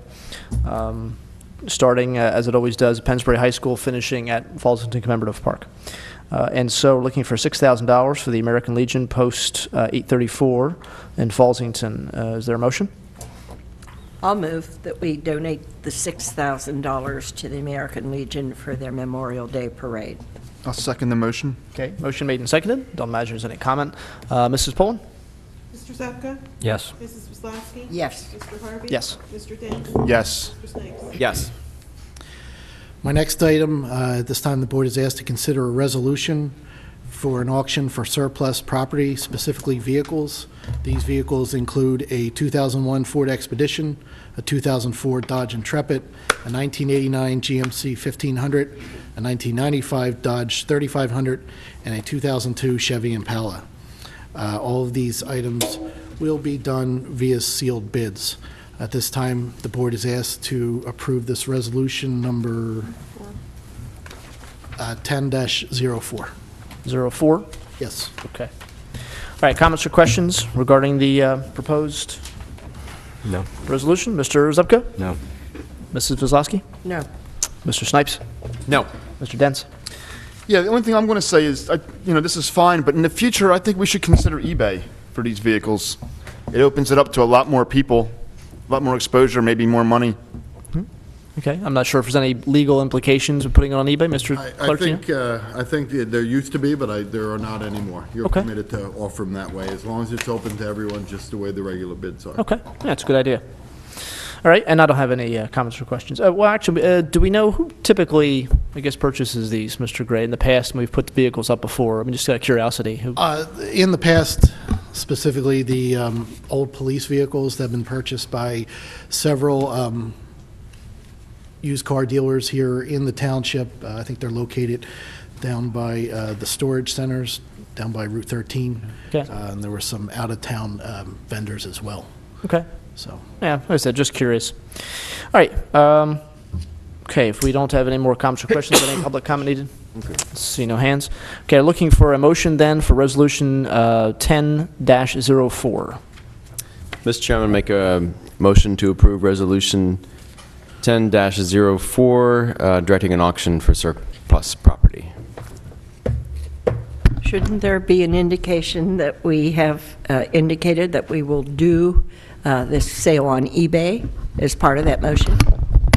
Well, no, if we're doing, good, Mr. Gray. I believe we were going to do this one via sealed bids. I think we're going to look at that in the future for eBay. Yeah, that was my suggestion. Yeah, Mr. Dents was suggesting for future bids. Okay, so I had a motion. Is there a second? I'll second the motion. Okay, motion made and seconded. Mrs. Pullen, can you pull the board, please? Mr. Zepka? Yes. Mrs. Wieslowski? Yes. Mr. Harvey? Yes. Mr. Dent? Yes. Mr. Snipes? Yes. My next item concerns the state of emergency here in Falls Township. On February 9th, I declared a snow emergency, continuing until February 11th.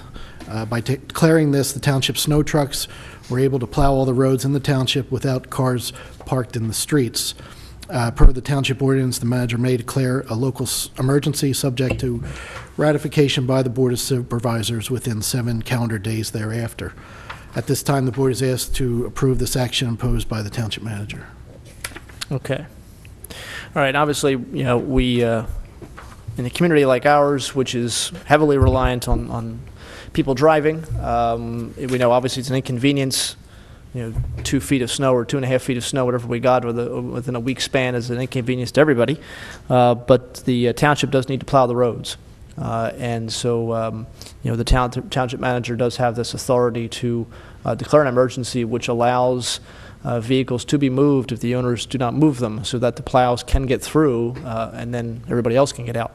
So, but by ratifying this, obviously, we can't do it as he's doing it. We don't know when an emergency is going to happen, and we can't call a special meeting while blizzards are going on. So we'll take some board comment or any questions on this ratifying of this action, and then public comment if we have any. I have some comments that I'd like to make to Mr. Gray. Okay. I complimented him privately, but I should like to do that publicly since I often pick on him. And I was amazed that Mr. Gray was in that one very bad day when I called the Township building. I didn't expect to get an answer. I was going to leave a voicemail, and he picked up the phone. Then I found out that our staff was in as well. So I want to thank the staff and Mr. Gray for showing up for work on that horrible day, because I don't know that I would have liked to have been out in that snow. I also want to compliment Joe Arneo and our road department for the wonderful job that they did in clearing our roads. I had occasion just on yesterday to go to Trenton, and I was on South Broad Street, one of their major thoroughfares, and there were nothing but hazards and chunks of ice and everything. Those roads were not properly cleared, and it was a very harrowing experience trying to navigate those roads. And it gave me a renewed appreciation of the good job that our road department does, and I want to thank them for doing so. Okay, Mr. Zupka, comments or questions on the state of emergency? None. Mr. Snipes? No, was important to do. Mr. Dents? No comment. No, and I don't have any either. Obviously, just to echo Mr. Vislowski's compliments to the road crew. Working in a building where there are people from all over different parts of Lower Bucks County, it's always nice to be walking through the hallways at work and have people come up to me and say, I had to drive through Falls to get here. I had to visit somebody, and your roads are much clearer than my township's roads are. It's good to hear, and obviously our people worked extremely hard, driving in not the best conditions, and it's a difficult job. And obviously, there are people that are always a little unhappy when they shovel their cars out, their driveways out, and a plow comes by and they get sort of, closed back in again. But that's one of the necessities or one of the responsibilities of owning a home. It happens to everybody. It happened to me. I had big chunks of ice in my driveway. I had to get out of the way to get out, and it's there's no place else to put the snow when it's this much snow, basically. So everybody has to be inconvenienced. But they did a wonderful job. So with that, I'll take don't mention any public comment. No? See no hands. Is there a motion then to ratify the state of emergency? So moved. Second. Motion made and seconded. All in favor? Aye. Aye. Opposed? Okay. For my next item, an addendum to the AFSCME contract has been prepared for the Board of Supervisors to consider. This addendum extends the current contract with AFSCME, which is set to expire on December 31st, 2010, for an additional 2 years until December 31st, 2012. This addendum includes 3% for each year and no copays on health insurance for the time period unless another union agrees to include copays in their respective collective bargaining agreement. At this time, the board is asked to consider this addendum. Okay. All right. Is there any comments or questions for Mr. Gray regarding the AFSCME amendment? Mr. Zupka? No comment. Mrs. Vislowski? None. That was covered in executive session, and I think it was well done. Mr. Snipes? No, I think we've come to a good agreement. Mr. Dents? No comment. No, I don't have it either. Okay. Thank the AFSCME union and the representatives for working with Mr. Gray over the past few months to get this worked out. Any public comment? I imagine so. Okay. All right, then, is there a motion to accept the amendment to the AFSCME agreement? So moved. Second. All right, motion is made and seconded. Mrs. Pullen, can you pull the board, please? Mr. Zupka? Yes. Mrs. Vislowski? Yes. Mr. Harvey? Yes. Mr. Dean? Yes. Mr. Snipes? Yes. My next item is from the Park and Rec Department. The Teen Advisory Panel, along with Pennsbury's Lift program, will host a pasta dinner on Sunday, February 28th from 3 p.m. until 7 p.m. at the Falls Township Senior Center. The cost is $8 per adult and $5 for youths. All proceeds benefit Today, which helps youth and young adults with substance abuse. I'd also like to thank the Public Works Department and Joe Arneo and staff for all their hard work and efforts during this past snowstorm. And finally, I'd just like to announce that the Jamson leasing plans are ready for signature. And that's all I Okay. have. All right, thank you. Okay. All right, then, moves us on to our final agenda item, which is board comment. We'll begin with Mr. Snipes. Yes, Mr. Chairman. One of the questions I'd like to bring up to the board is what we could do as a township to maybe be more accessible or respond better in an emergency like we had with the past snowstorm. I don't really have any suggestions right now, but there needs to be some way. I know a number of people, myself included, who were out of power for 2, 3, 4 days. And in that kind of situation, there really could be some emergencies at home. Just most people can probably find some place to stay, as we did. But if someone couldn't, some way to contact a shelter, some place to be. And also if people are on some kind of medical equipment that requires emergency help, how could the township weigh in on this? I think we did a great job with snow removal and those kinds of things. And I'm wondering how we might be more accessible to people or help to connect citizens to local services. So I just want to lay it out. We don't have to decide that right now, but there could be other times when there's an emergency and people need to know how they can connect with people who can connect them to the resources they need. Okay. I think it's certainly a good point. I know Mr. Dents had raised that in talking to me a little bit. I think you said Lower Makefield had... I was actually going to bring that up in my my board comment. Oh, you can go down if you want to. I did receive an email from a friend, the Bradshaws. They live in Fallsington on Martha Drive, and they lost power over the weekend or during the storm as well. Luckily, they had a generator, but they are on the Ready Notify PA list. I guess there's a list where you can put your phone number, cell phone number, email, or whatever on there. And Lower Makefield, I believe Ben Salem and Bristol Township possibly did it, where they had a shelter set up at Penwood Middle School, and they just alerted people that if you need shelter, somewhere warm to go, bring your blankets and what your supplies that you need, and you can go there, and they had power and heat. Because she said she's lost power a few times, and that's not a bad idea for us to look into. Okay.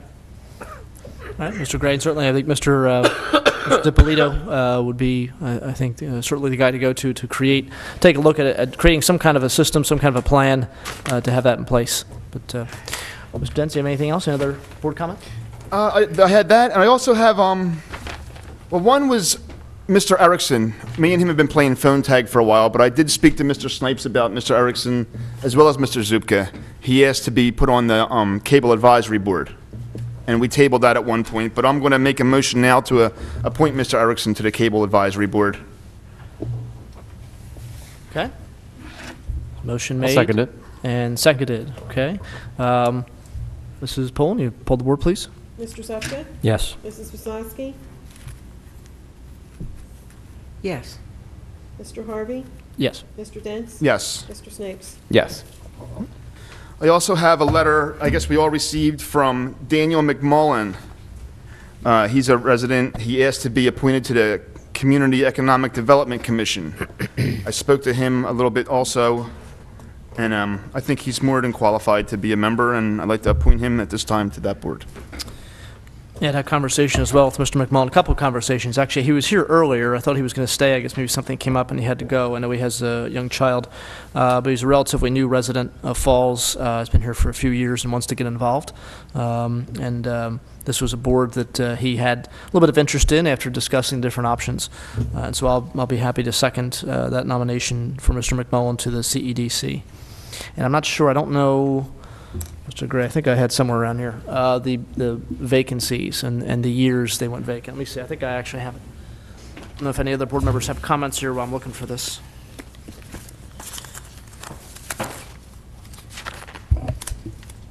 He was here earlier. He did say he'd have to leave, so I had a brief conversation with him as well. All right, here it is. Looking, let's see.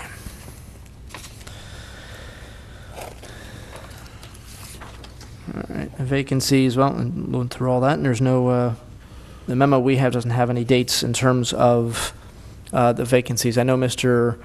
Kiernan resigned because he was appointed to zoning hearing board. I know Mr. Bugter's term expired. So I'm assuming that one of these terms is a little longer than the other, but we don't have a date as of, or a time as of right now. Mr. Dents, would you like to amend the motion just to appoint Mr. McMullen to the either longer or shorter of the two? Yeah, I'll make the motion to appoint him to whatever term is the longest. Okay. All right, I'll second. Second that. All right, motion made and seconded. Mrs. Pullen? Mr. Zupka? Yes. Mrs. Wislowski? Yes. Mr. Harvey? Yes. Mr. Dents? Yes. Mr. Snipes? Yes. And that's all I have. Okay. All right, Mrs. Wislowski? Yes, I have one item unless something inspires me to make other comments. But I have been doing a study on a company that works mostly in Lower Bucks and Philadelphia. They are located in Falls Township, and it's Mucci Contracting and Paving, MUCCI.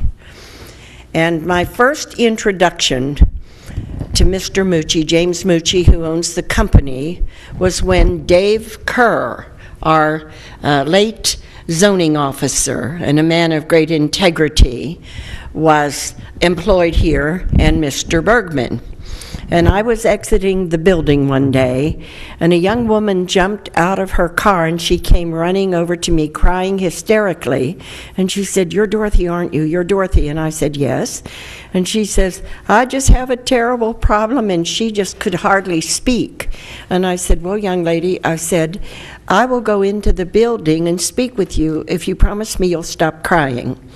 Well, Mr. Mucci had filed up a closing on a house for her. She was to go to closing that day, and Mr. Mucci had taken $1,000 from her and had not done the work, and the closing aborted, and she couldn't sell her house and go to where she was going. So I got the zoning officer, Dave Kerr, and Wayne Bergman, both were available, and we sat and talked after she left. I told her not to worry, that I would contact her.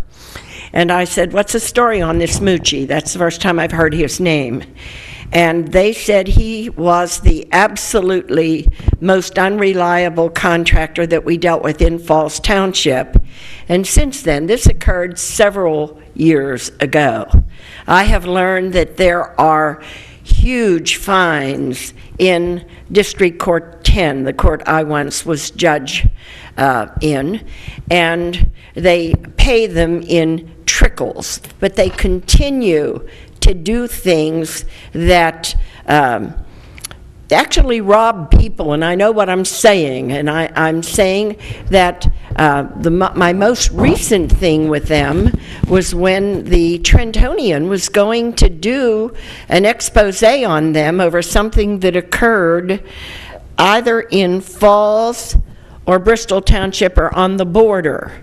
And a reporter had gone to his editor, and he said he's running a Ponzi scheme. You know, he takes money from the old person. Well, we know about Bernie Madoff and his $1 billion of Ponzi, and that disturbed me. So I came in to read the file, and I have a file that is probably 2 inches thick on some of the shenanigans that James Mucci has done to our residents in this township, and I have had it with him. So I will skip all of the finite details. There's a lot more to this story, but there's no point in taking up time. I'd like to get home early tonight. But I talked with Tom Bennett. He gave me the same story that his predecessor, Dave Kerr, said, and he said they are just so bad. Now, this is normally a civil case, you know, if you file against him. But I'm considering filing a class action criminal charge against Mucci, and I'm inviting all of the individuals who have called me and complained to me about this company and what they are doing, and I will lead the charge. So I need to hear from you. You can send me the details. My address is 273 Yardley Avenue in Falsington. And give me the dates and a brief recapitulation of exactly what happened in your dealings with them. I am convinced that they are dishonest. I have caught them in enough lies myself, so I am not timid about saying exactly what went on. And the story that got me introduced to Mucci that day with this hysterical young woman ended this way. I asked Wayne Bergman and Dave Kerr to look up Mucci's telephone number in our files. And I saw then that we had very thick files. So I called him, and I said, Mr. Mucci, my name's Dorothy Vaslowski, and unless you've been living in a cave, you know who I am.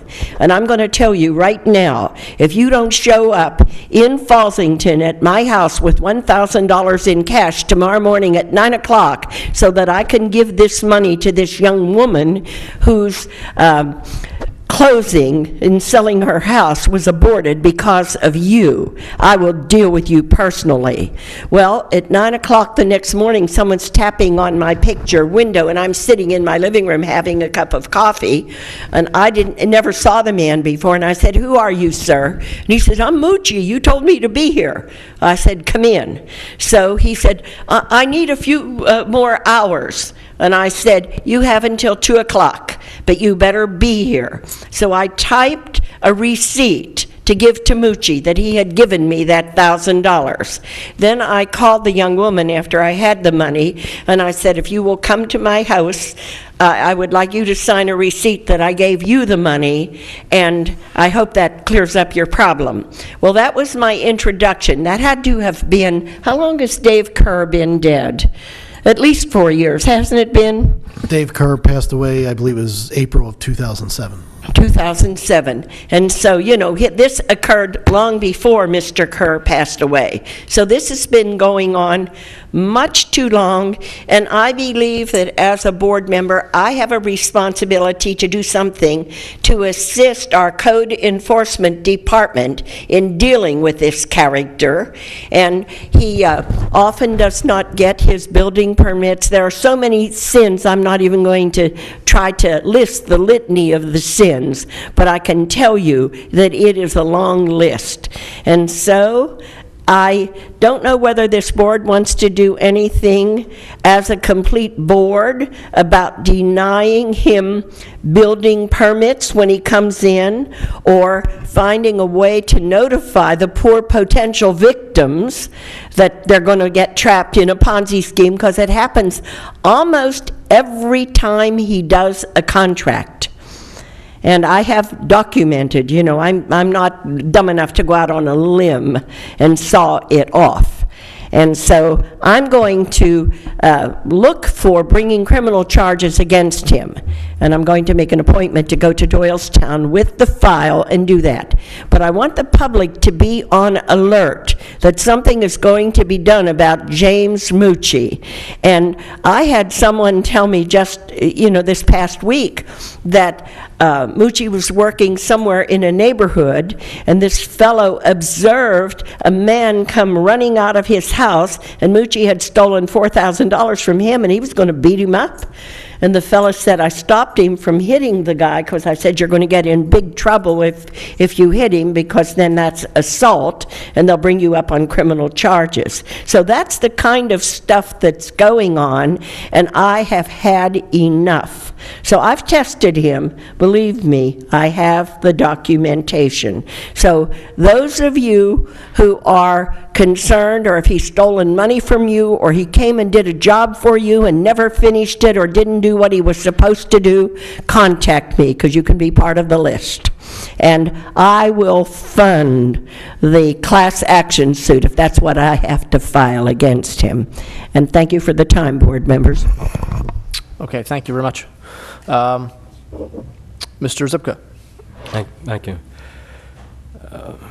I also want to give kudos to our road department, and what what people don't see, you see the trucks out there, and they are out there working a little over their normal shifts, but there's a few hours preparation before they go out, and there's hours of just maintenance on the vehicles in between the shifts before they send them back out. So they are here working a lot of hard hours in very, we'll say, very inclement weather, and they do an excellent job. And we get a little spoiled here in Falls Township because in some cases you're not going out of the area because of the way the roads are. But as it's been said, you talk to somebody who travels from other areas into Falls Township, and they're amazed by how our roads were. And I think this might be the first year, and Pete will probably correct me if I'm wrong, but we used to have a gentleman used to call and complain his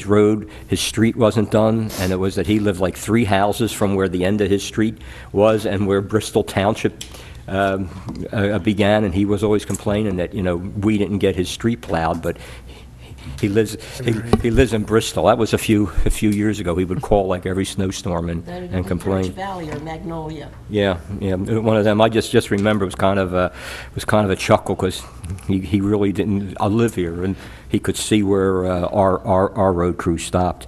I want to also give a little other we'll say compliment to Pete that I believe he worked and had the foresight to work with waste management to get an extra day, or actually 2 extra days of trash pickup because of the time that we're amiss because of the all the snow out there. And from different comments this evening, Pete has really shined through. I will say this snow emergency, and I just want to make sure. I just want to make sure I mention it because I'm not sure, and I might be the only one who really found out about that. But this is the end of a Mardi Gras, although the Houdat Nation started celebrating after the Saints won the Super Bowl, and I do have a couple of friends down there in the New Orleans area, and they've pretty much had a parade every day since the Super Bowl, and today's the last day for that. Tomorrow's Ash Wednesday, and I go on my annual diet where I give up chocolate and soft pretzels for Lent, but it makes my wife happy, and really that's all I have for this evening. Thank you. Okay. All right. Thank you. All right. Yeah, I don't have very much to add. We've had a lot of good discussion this evening, and certainly all of us agree on the professionalism of the manager and of the code enforcement, or the code enforcement obviously, but also Public Works for their hard work over the past week or so, a couple of weeks really. I know that Mr. Dents had mentioned a few people who had put in letters of interest for different positions. One of the ones who I've had a couple of conversations with, and he had a letter in mid-January looking for a seat on Park and Rec Board, but there were no seats open at that time, and so he resubmitted a very impressive resume because now he's interested. And I had a discussion with him and went through some of the openings, discussions with him about the Community and Economic Development Commission.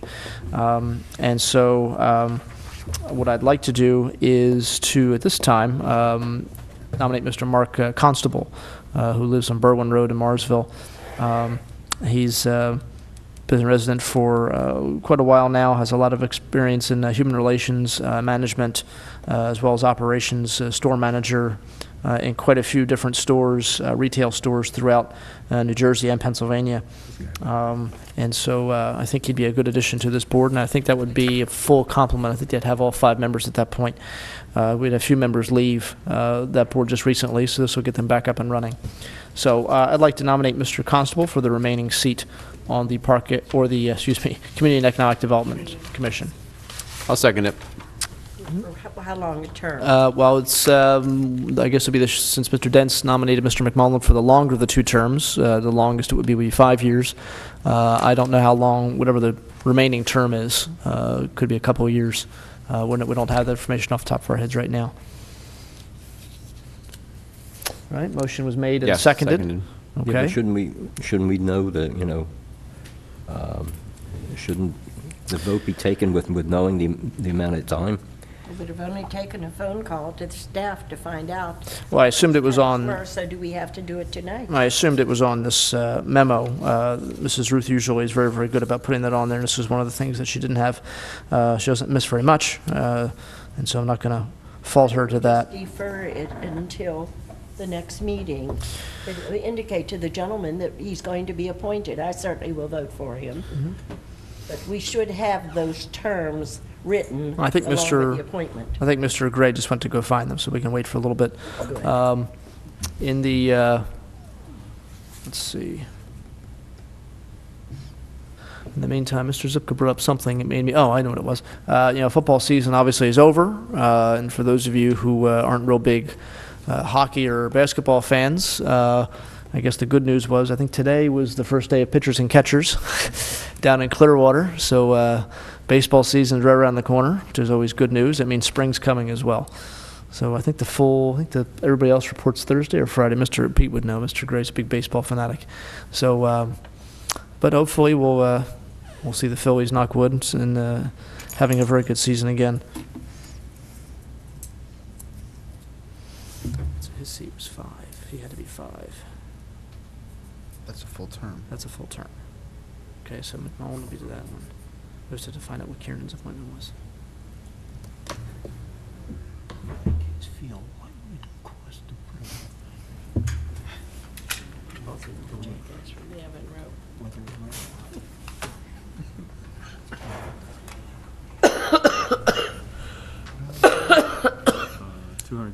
Chairman, the unexpired term on the Community and Economic Development Commission will be Mr. Kiernan's unexpired term. Right. Which will run through December 31st, 2010.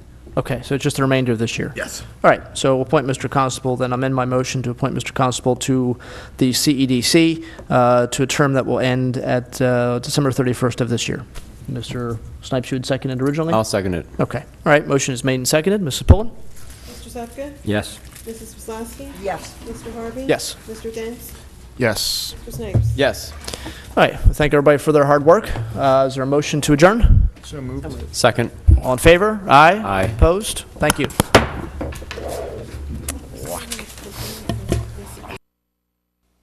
The chairman has adjourned this meeting of the Falls Township Board of Supervisors for February 16th, 2010. This program was pre-recorded earlier for playback at this time.